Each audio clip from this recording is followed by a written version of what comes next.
Depois de nos apresentar a conversão de Saulo de Tarso, o livro de Atos voltou sua atenção novamente para Pedro, num episódio fundamental para a história do cristianismo, como veremos. A aceitação da família do centurião Cornélio no grupo de seguidores de Jesus, o grupo que era conhecido como O Caminho, ou os Nazarenos, porque seguiam ao homem de Nazaré, Jesus. Mas antes da leitura do texto que está em Atos capítulo 10, eu gostaria de fazer um rápido paralelo. Para mim foi muito interessante. Jonas, capítulo 1, versículo 3, eu vou ler para você, não precisa abrir. Nós lemos assim: Jonas fugiu da presença do Senhor, dirigindo-se para Tarsis.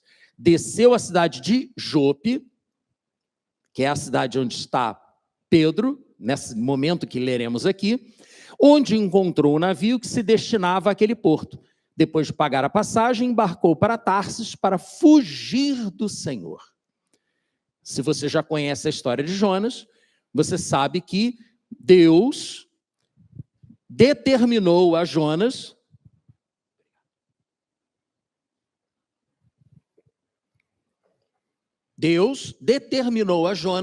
que ele fosse até Nínive para pregar arrependimento, para que aquele povo não fosse destruído. E ele não queria ir. Quem conhece o livro sabe que ele não queria ir porque ele queria que aquele povo morresse. Ele não queria que aquele povo fosse perdoado. E por isso ele não queria ir lá pregar o arrependimento. E aí, então, ele tentou fugir do Senhor. Sofreu a beça, mudou de ideia. Eu costumo dizer que Deus pode ser muito persuasivo quando ele quer. Mudou de ideia e aí foi pregar aos assírios lá em Nínive. Muito bem. Jonas, saindo da cidade de Jope, fugindo da ordem do Senhor para a vida dele. O que é que isso tem a ver com Atos capítulo 10? Começa que a cidade é Jope, é a mesma cidade.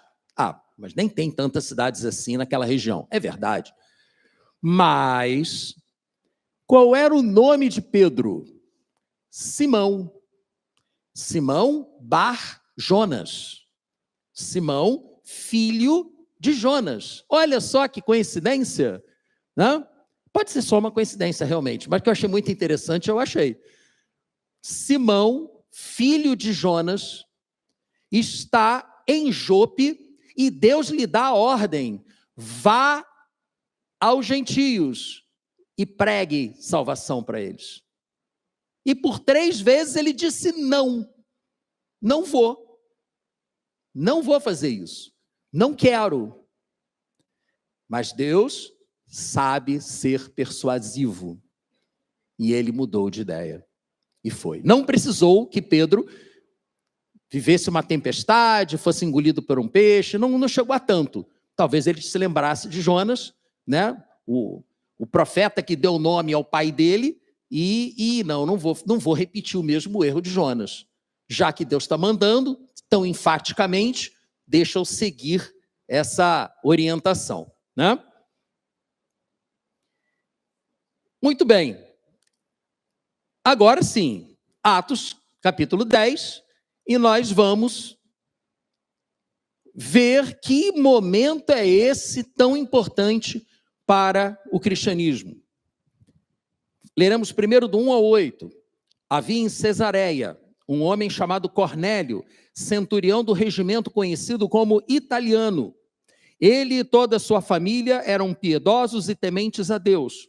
Dava muitas esmolas ao povo e orava continuamente a Deus. Certo dia, por volta das 3 horas da tarde, ele teve uma visão.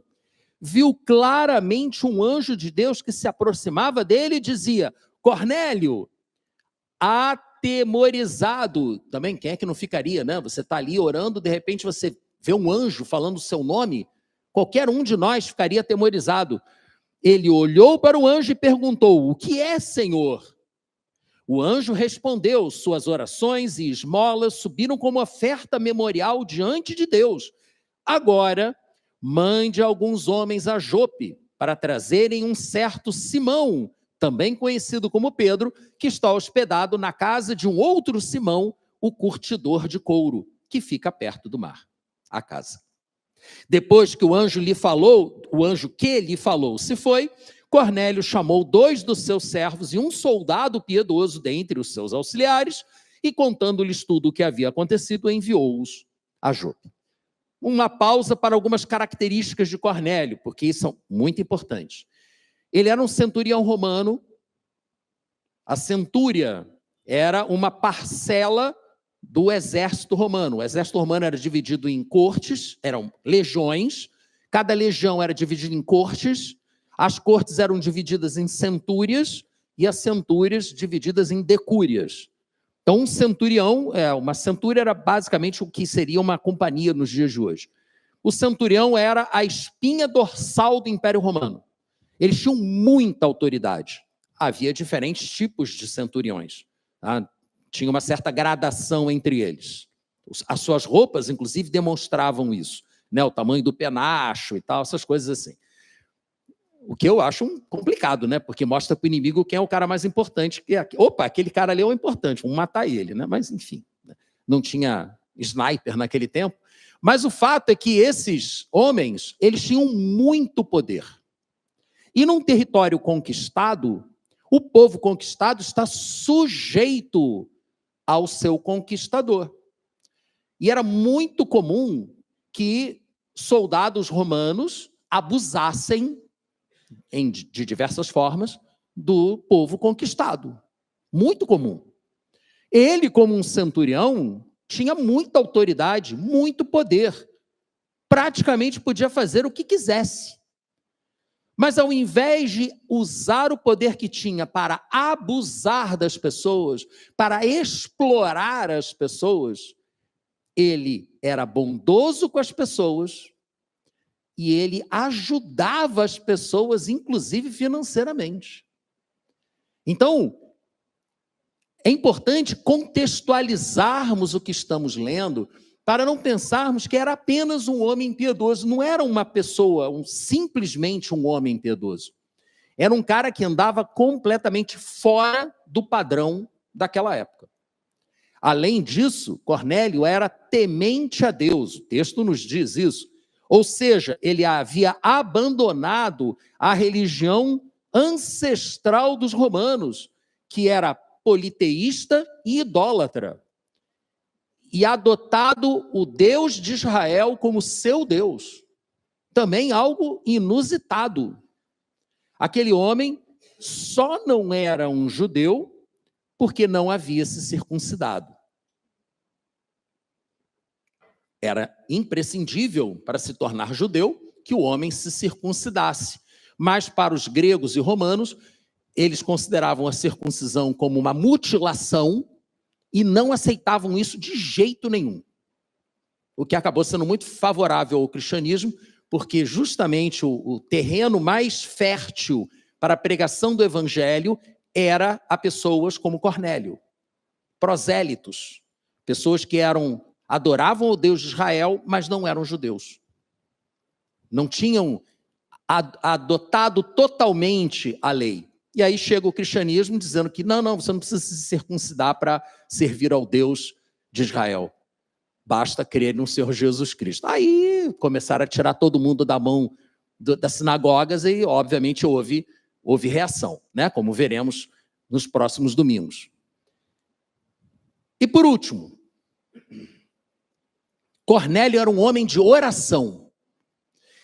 Não precisa levantar a mão, não, por favor. Mas é importante que nós nos questionemos. Somos pessoas de oração? Oramos ao Senhor? Você ora ao Senhor todos os dias? Você entrega ao Senhor as suas questões? Você dá um tempo a Deus para que Ele te responda? Você vai buscar respostas na palavra do Senhor? Eu creio que isso é imprescindível para o nosso crescimento espiritual.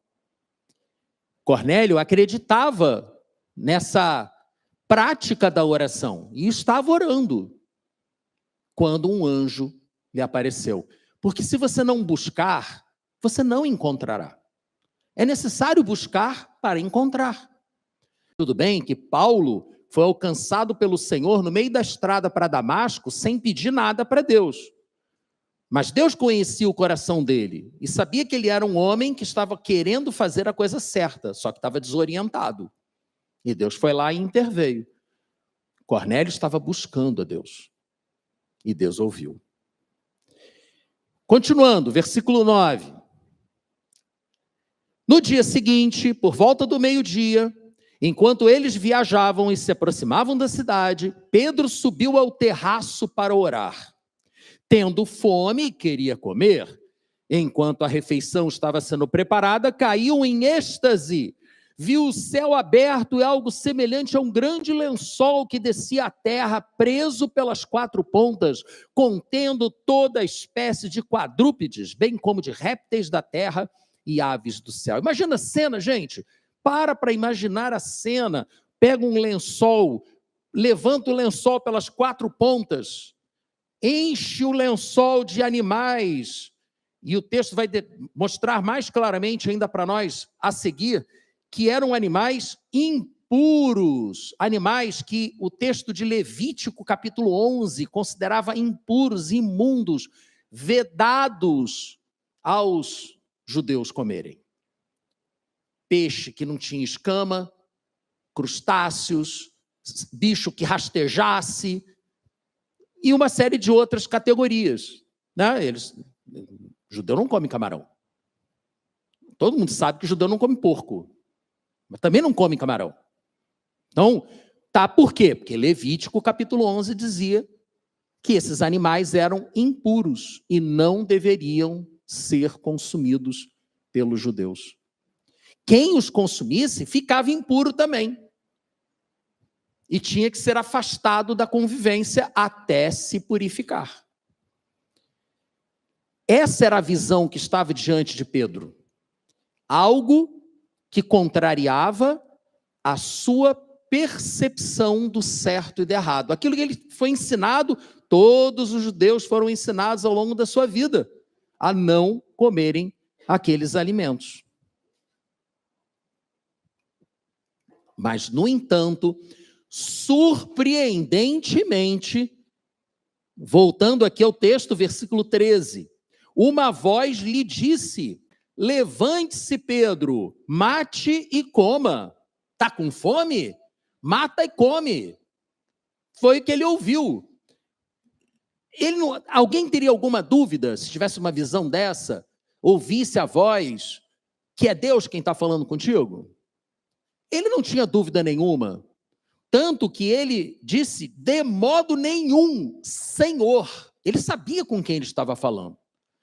Ele não achava que era uma artimanha de Satanás. Não, ele reconheceu que aquela era a voz do Senhor.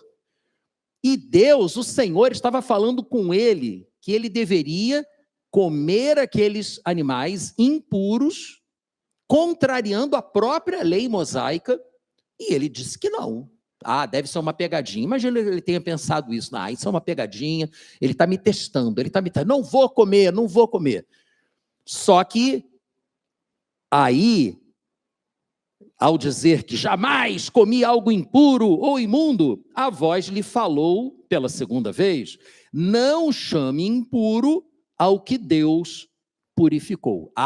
Então temos aqui uma mudança. Não eram apenas animais classificados como impuros.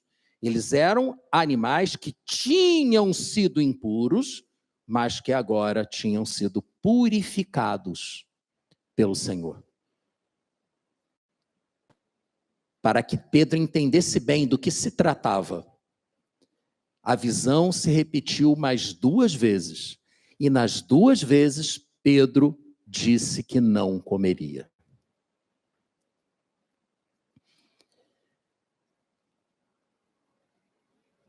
Isso aconteceu 3 vezes. E em seguida, o lençol foi recolhido ao céu.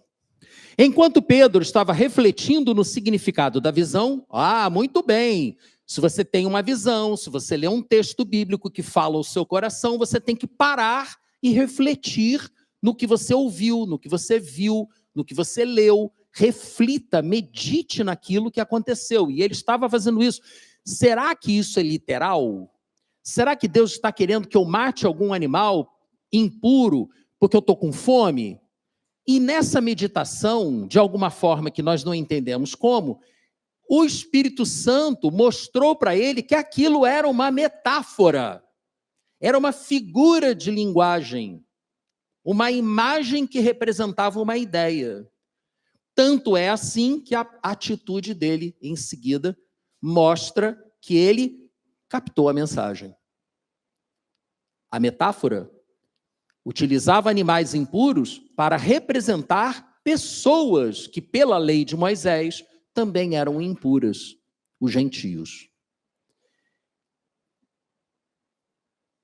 E enquanto Pedro estava refletindo no significado da visão, os homens enviados por Cornélio descobriram onde era a casa de Simão, o curtidor, e chegaram à porta. Chamando, perguntaram se ali estava hospedado Simão, conhecido como Pedro.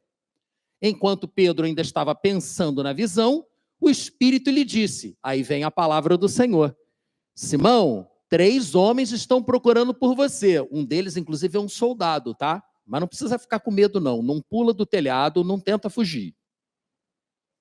Portanto, levante-se e desça. Não hesite em ir com eles, pois eu os enviei.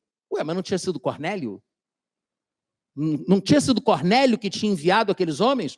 Por que Deus disse para Pedro que foi ele? Ora, porque foi Deus que inspirou Cornélio, por meio da visão do anjo, a ir buscar Pedro. Isso é de Deus. Deus estava agindo por meio daqueles homens. Eu os enviei. Pedro desceu e disse aos homens: eu sou quem vocês estão procurando. Por que motivo vieram? Ele não sabia. Nós já sabemos, porque lemos a parte anterior aqui no texto. Ele não sabia. Os homens responderam: viemos da parte do centurião Cornélio. Ele é um homem justo e temente a Deus, respeitado por todo o povo judeu. Um santo anjo lhe disse que o chamasse, você, Pedro, à sua casa, dele, Cornélio, para que ele ouça o que você tem para dizer. Pedro, então, os convidou a entrar e os hospedou. Atos do Espírito Santo. Deus agindo soberanamente, poderosamente, por meio de visões, por meio da aparição de anjos, para que a sua vontade fosse atendida. E qual era a vontade do Senhor? Que a palavra de Deus fosse pregada aos gentios. Pedro, o homem das chaves, usou pela primeira vez as chaves do reino para pregar aos judeus, depois da primeira descida do Espírito Santo em Pentecostes, lá em Atos capítulo 2. Depois, ele usou a chave a segunda vez, quando foi até Samaria e impôs as mãos sobre aqueles que tinham crido, e eles também receberam o Espírito Santo. Os samaritanos também foram alcançados pelo Espírito de Deus, por meio de Pedro a segunda vez. E a terceira vez, Pedro está agora sendo chamado por Deus para abrir as portas do reino de Deus para um prosélito. Um homem temente a Deus, mas que não fazia parte do povo escolhido. Nós cremos que ficou por aqui, que Pedro não usou mais essas chaves, não pertencem mais a ele. Mas, né, há quem não pense assim. Não vamos ao caso, né?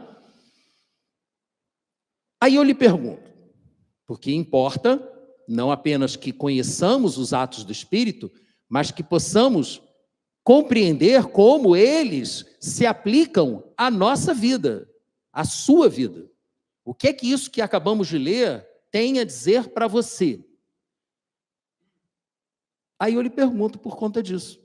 Alguma vez você já ouviu Deus falar com você para fazer algo que você não quer fazer ou não queria fazer na época? Eu já ouvi. Eu não gostei nada disso. Não é, e disse não, e foi para o outro lado, e sofri a beça, por isso eu me identificava com Jonas. Por muitos anos eu me identifiquei com Jonas. O cara que tentou fugir, se deu mal, desistiu, pediu arrego, e aí foi lá e fez o que tinha que fazer. Cada coisa no seu tempo. Eu não sei se isso se aplica a você, mas uma coisa eu sei: como você deve reagir quando Deus fala com você? Como reagir? Não seja recalcitrante, não seja teimoso. Quando Deus fala com a gente, Ele espera que a gente responda: sim, Senhor. Qualquer outra resposta trará consequências desagradáveis. Porque, afinal de contas, Ele é o Senhor da sua vida. Ele comprou a sua vida com o sangue do seu Filho Jesus. Você e eu pertencemos ao Senhor. E Ele tem o poder para dispor das nossas vidas como Ele quiser.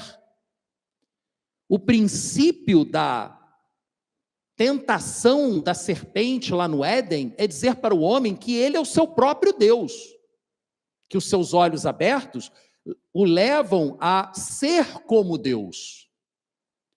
Mas isso é falso. Nós jamais seremos deuses, jamais. Sempre seremos criaturas, mas pela misericórdia e graça de Deus, filhos também. Quando Deus falar com você, você pode reagir de 3 maneiras. Você pode tentar fugir. Eu acho que não vai funcionar. Você pode negar a realidade, síndrome da avestruz, enfia a cabeça na areia e acha que vai passar, mas não passa. Ou você pode obedecer. Sugiro obedecer. Essa visão do lençol cheio de animais impuros foi usada por Deus para convencer Pedro a remover as barreiras que ele tinha em relação aos não-judeus.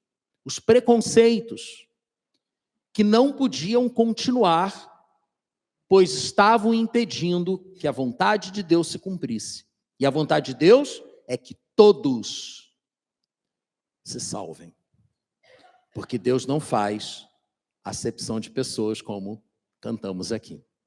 Voltando para Atos capítulo 10, agora versículo 23, a segunda metade do 23 em diante.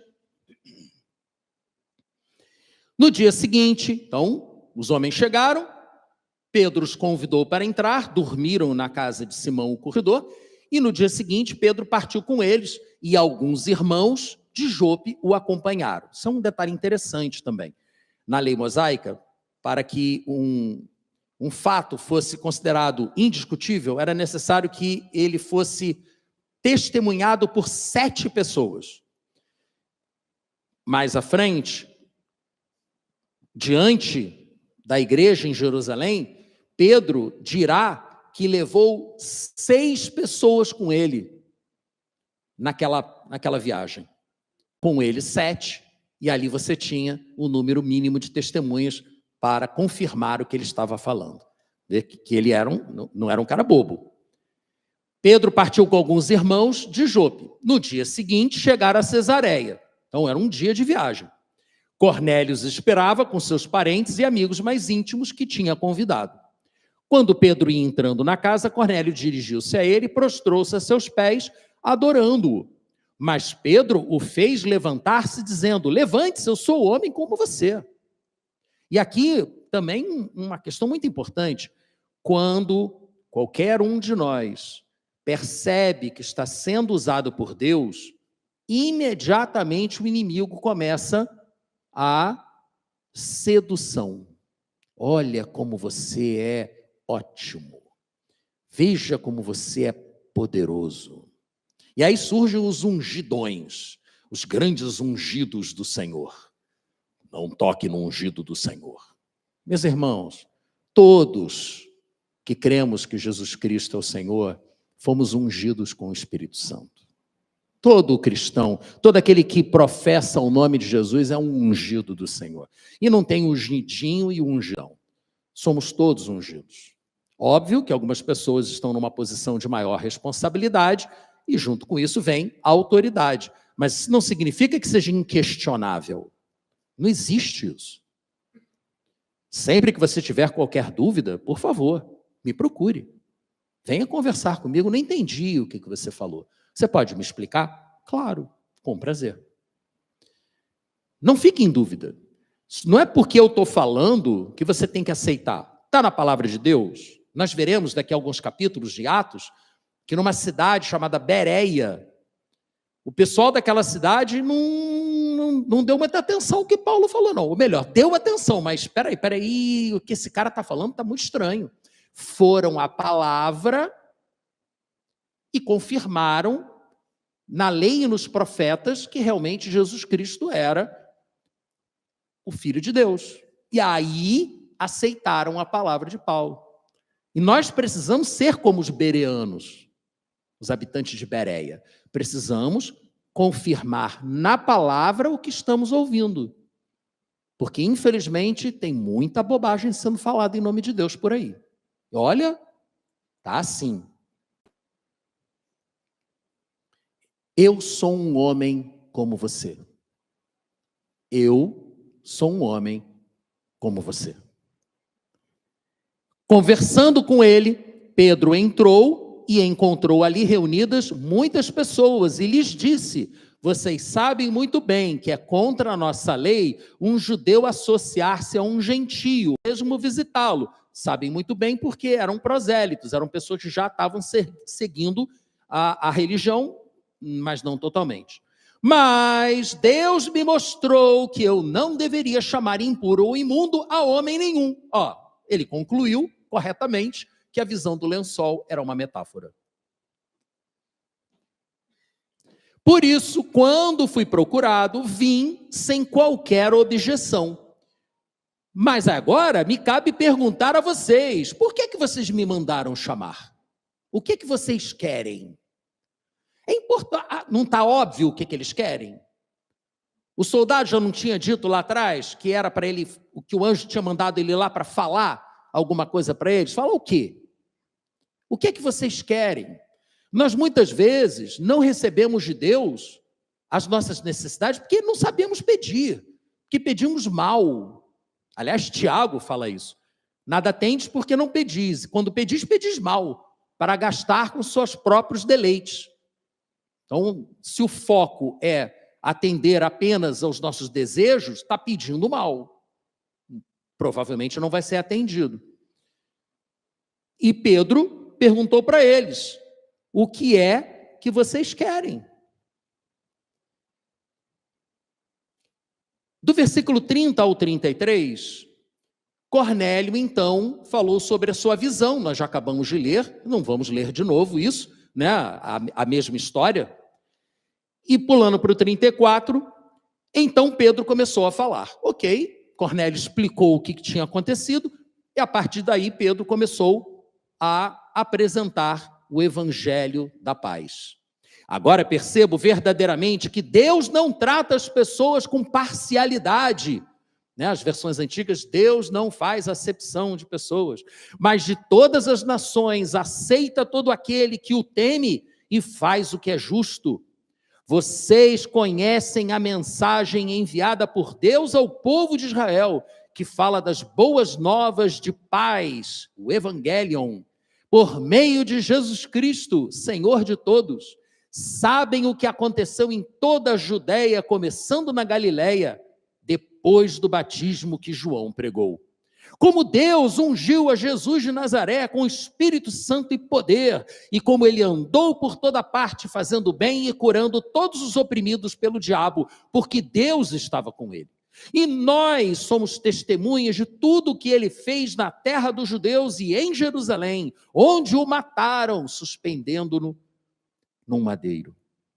Deus, porém, o ressuscitou no terceiro dia e fez que ele fosse visto, não por todo o povo, mas por testemunhas que designara de antemão, por nós que comemos e bebemos com ele depois que ressuscitou dos mortos.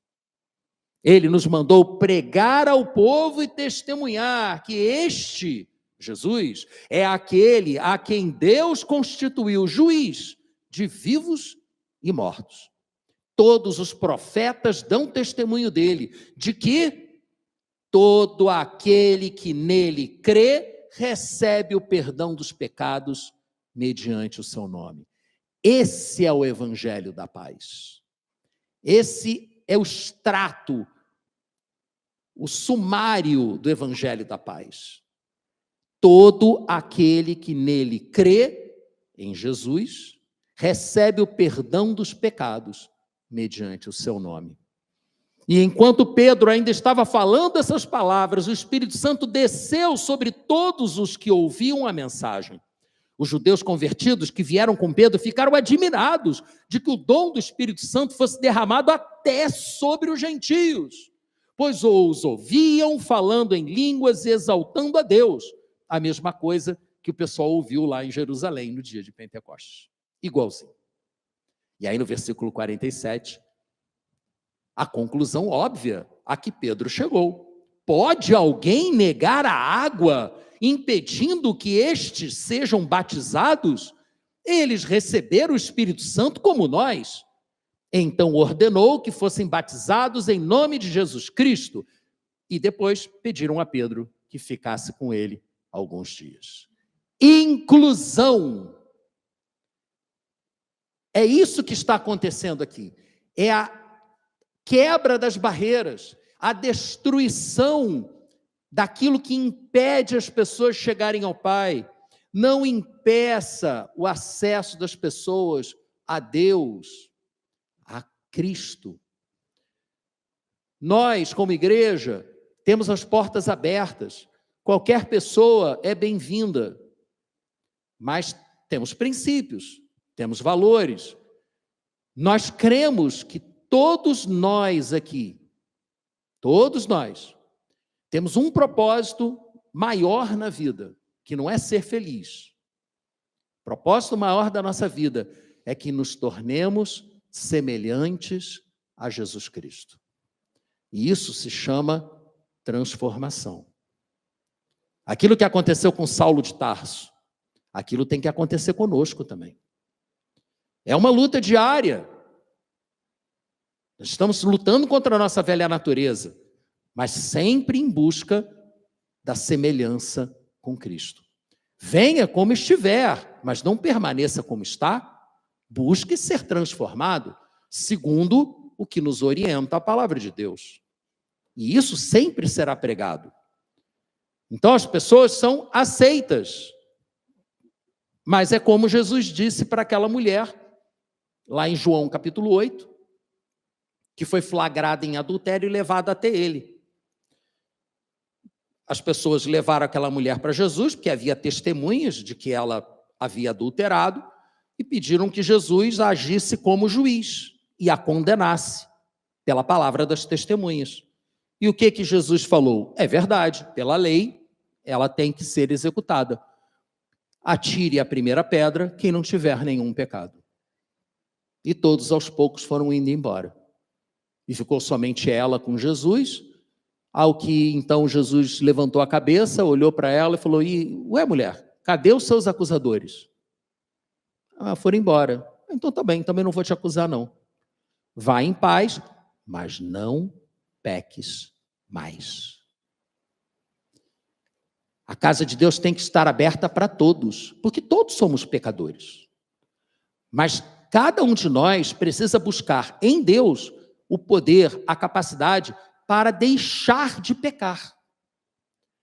Não dá para a gente ter aqueles pecados de estimação, o pecado preferido. 3 homens num avião. Vocês estão com sono, né? Vou contar a historinha. 3 homens no avião, 3 pastores indo para um congresso no avião. Aí, de repente, uma turbulência, e o piloto entra na fonia e diz: atenção, nós estamos perdendo altitude, o avião está caindo. Se você acredita em Deus, peça por um milagre. E aí aqueles 3 homens começaram a clamar ao Senhor, e um deles virou e falou assim: eu acho que a gente precisa se arrepender, né? Antes da gente cair. Vamos morrer, mas vamos morrer limpos. Aí um deles virou e falou assim, eu não acho isso uma boa ideia. Não, vamos confessar nossos pecados aqui um para o outro. Tá bom. Qual é o seu pecado? Meu pecado é a bebida, eu bebo até cair. E o seu pecado? O meu pecado é dinheiro, eu roubo dinheiro da igreja.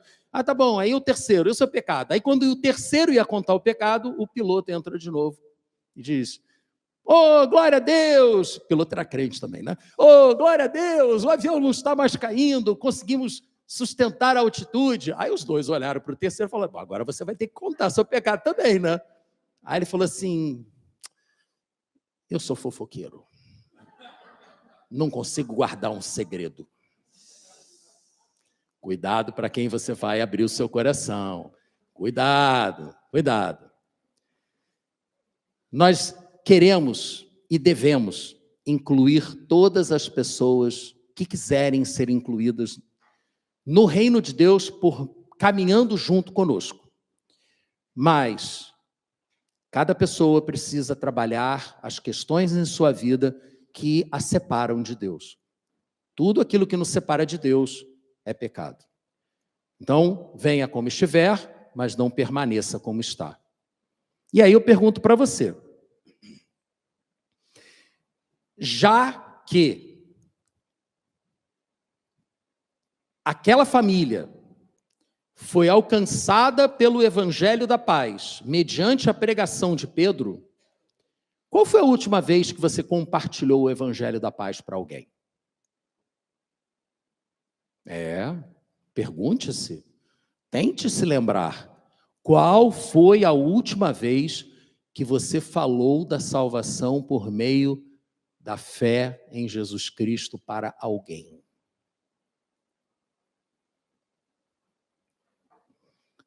Por que isso é importante? Gente, Cornélio era um cara excepcional. Ele tinha muitas virtudes, mas isso não foi suficiente para a sua salvação. Foi necessário um anjo aparecer para ele numa visão e dizer para ele mandar gente para buscar alguém que falasse com ele. Falasse o quê? Que é necessário crer e proclamar a fé no nome de Jesus para ser salvo. É necessário. Senão o anjo mesmo falava para ele, cara, se você acreditar em Jesus, está tudo resolvido. Não, o anjo mandou buscar alguém que falasse. E eu já disse isso aqui e vou repetir. Está acontecendo isso nos dias de hoje. No Irã, no Egito, na Líbia, em vários lugares, muçulmanos estão sonhando com Jesus, ou com anjos, mandando-os procurar pessoas em lugares específicos para falar-lhes sobre Jesus. Gente, isso é fantástico. O que lemos aqui agora em Atos está acontecendo nos dias de hoje. Alguns dizem que isso, inclusive, é um prenúncio do final dos tempos. Uma conversão em massa. Não sabemos. Vamos ver. Quem viver, verá. Mesmo Cornélio, fazendo tudo direitinho como ele fazia, precisava ouvir a mensagem da salvação. E outra coisa que vimos, muito importante, é que o Evangelho não faz distinção entre judeu e gentio, homem e mulher, doutor, analfabeto, religioso e ateu. O Evangelho quebra muralhas, despedaça grilhões, quebra preconceitos e torna a igreja um único povo, um único rebanho, uma única família. Não importa a cor da sua pele, a sua tradição religiosa ou a sua origem étnica. Não interessa, o Evangelho é para todos. É para você e é para mim também. Entretanto, tem que ser pregado por seres humanos. Os anjos não pregarão o Evangelho. E as divisões que vimos aqui, tanto a do anjo para Cornélio, quanto a do lençol para Pedro, são os atos do Espírito Santo para nos convencer a fazer o que devemos fazer. Cornélio buscar alguém que falasse com ele e Pedro ir e falar. Ambos precisaram ser convencidos pelos atos do Espírito Santo para que a inclusão pudesse acontecer, para que as fronteiras, as barreiras caíssem e as fronteiras do evangelho se alargassem. Os atos do Espírito Santo, como temos visto, além dessas visões, curas e libertações, servem para chamar a atenção das pessoas para que elas se aproximem e ouçam a palavra de Deus. Muito semelhante ao que Deus fez com Moisés no Sinai. Ele lá pastoreando as ovelhas e viu um arbusto pegando fogo que não se consumia. Aquilo é uma maravilha. Ele se aproximou para ver o que era e ouviu a voz do Senhor falando com ele. É para isso que servem os arbustos em chamas. Seja você também um arbusto em chamas. E eu não estou sendo literal aqui não, tá? Por favor, é só uma metáfora. Não joga gasolina em cima e taca fogo não. Pelo amor de Deus, não faça isso. Mas encha-se da presença do Espírito Santo para que você fique em chamas espiritualmente e atraia pessoas que cheguem perto de você para querer saber o que está acontecendo contigo. E aí você possa testemunhar. E aí você possa pregar o evangelho da salvação. É para isso que existem os atos do Espírito Santo. Para criar as oportunidades para pregarmos a palavra. E como Jesus disse aos seus discípulos, um pouco antes de ser elevado aos céus, lá em Marcos 16:16, quem crer, vão por todo mundo, pregue o evangelho a todas as pessoas. Quem crer e for batizado será salvo.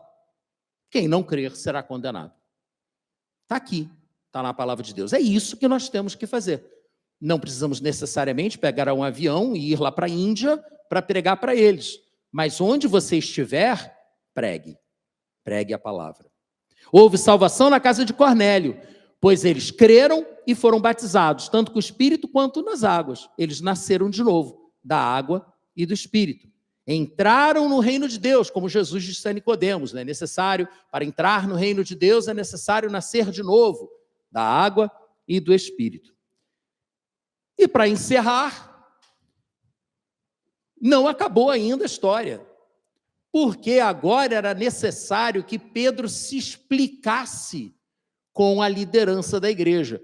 Alguns anos se passaram entre Pentecostes e Jope, Cesareia e Cornélio. Acredita-se que tenha sido cerca de 10 anos. Pedro já não era mais o líder da igreja. Já era Tiago, irmão de Jesus. Não Tiago, irmão de João, esse já tinha morrido. Tiago, irmão de Jesus. E aí Pedro, Atos capítulo 11, precisou se explicar. Os apóstolos e os irmãos de toda a Judéia ouviram falar que os gentios também haviam recebido a palavra de Deus.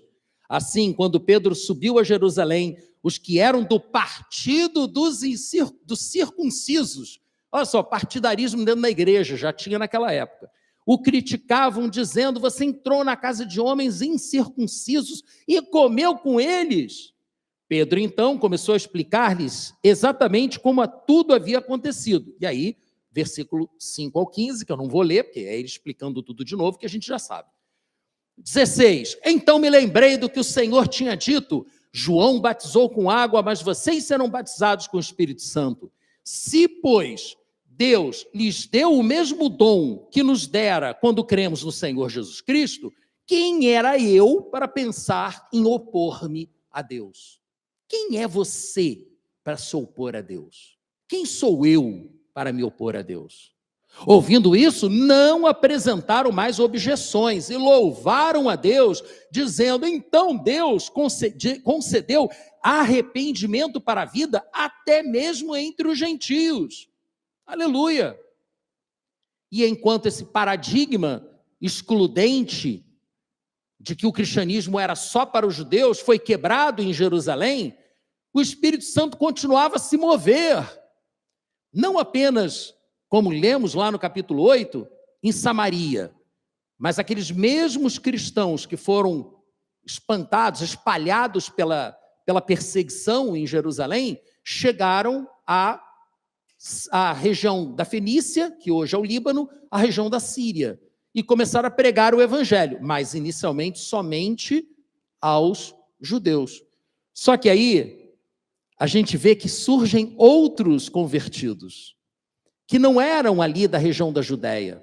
O texto diz, aqui no versículo 20, alguns deles, desses cristãos novos, todavia, cipriotas, cireneus, ou seja, pessoas que tinham nascido em Chipre ou na Cirenaica, que hoje é a Líbia, foram a Antioquia e começaram a falar também aos gregos, ou seja, aos gentios, aos não-judeus, contando-lhes as boas novas a respeito do Senhor Jesus. E a mão do Senhor estava com eles, os atos do Espírito Santo atuando. Eu fico entusiasmado com isso. E muitos creram e se converteram ao Senhor. Notícias desse fato chegaram aos ouvidos da igreja em Jerusalém, e eles enviaram Barnabé a Antioquia. Barnabé é aquele que vendeu o terreno que ele tinha em Chipre, ele era um cipriota, inclusive, e levou o dinheiro para os apóstolos. Este, chegando ali e vendo a graça de Deus, se alegrou e os animou a permanecerem fiéis ao Senhor de todo o coração. Ele era um homem bom, cheio do Espírito Santo e de fé, e muitas pessoas foram acrescentadas ao Senhor. Então, Barnabé foi a Tarso procurar Saulo, e quando o encontrou, levou-o para Antioquia. Assim, durante um ano inteiro, Barnabé e Saulo se reuniram com a igreja e ensinaram a muitos. E aqui o texto bíblico nos mostra como a igreja havia sido transformada.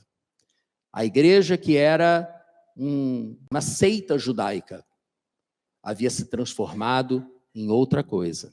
O texto diz, em Antioquia, os discípulos foram, pela primeira vez, chamados cristãos. Agora sim, agora com todas as barreiras derrubadas, judeus e não judeus, homens e mulheres, escravos e livres, todos são convidados para as bodas do Cordeiro. Todos são incluídos no reino de Deus. Podem ser incluídos no reino de Deus se crerem. Essa é a razão de ser dos atos do Espírito. Preparar o terreno para que você e eu preguemos a palavra da salvação. Saulo ficou muitos anos em Tarso, ninguém sabe exatamente quanto tempo, porque o livro de Atos ele dá saltos no tempo. Ele não está preocupado com a cronologia dos fatos, ele está preocupado com os fatos em si, aqueles mais importantes são relatados, e certamente muitas outras coisas aconteceram que não estão escritas no livro. No final do Evangelho de João, tem isso escrito lá. Muito mais coisa fez Jesus, mas nem caberia nos livros. Então, a gente só separou algumas aqui, segundo a orientação do Espírito Santo. A mesma coisa aconteceu com Atos. Acredita-se que Paulo tenha ficado, inclusive, quase 10 anos de molho em Tarso, até que Barnabé se lembrasse dele e fosse lá buscá-lo. E ele estava em Antioquia. E Antioquia não era uma cidade qualquer não, hein? Por que aconteceu isso em Antioquia? Porque era a terceira cidade mais importante do Império Romano. A primeira era Roma, a segunda era Alexandria, no Egito, e a terceira, Antioquia. Uma cidade poderosíssima, riquíssima, um hub comercial e militar. Muito importante. Lá começou o cristianismo. Não foi em Jerusalém, foi em Antioquia. Em Jerusalém começou a pregação do Evangelho, mas o cristianismo, como o conhecemos, começou em Antioquia. Meus irmãos, os atos do Espírito Santo removem as barreiras e nos capacitam a anunciar as boas novas a respeito do Senhor Jesus. Então eu pergunto para você, você quer que o Espírito Santo remova as barreiras que você tem para pregar o Evangelho do Senhor Jesus? O medo, a insegurança, a timidez, as dúvidas, você quer que o Senhor remova isso de você, como removeu as escamas dos olhos de Paulo? Você quer que o Espírito Santo te capacite a anunciar a mensagem da salvação às pessoas? Que o Espírito Santo te capacite a ser um embaixador de Cristo? Como vimos no domingo passado, Deus falando para Saulo, quem é que quer? Então peço que todos fechem seus olhos, curvem suas cabeças e vamos orar.